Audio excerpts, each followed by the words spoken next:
Ganon pala magtanim ng sibuyas dito. Ano, parang palay din. Yan. Yun lang, dapat medyo malambot ang lupa.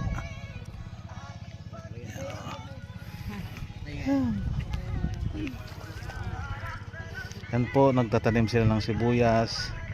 Tirik na tirik ang araw. Okay para.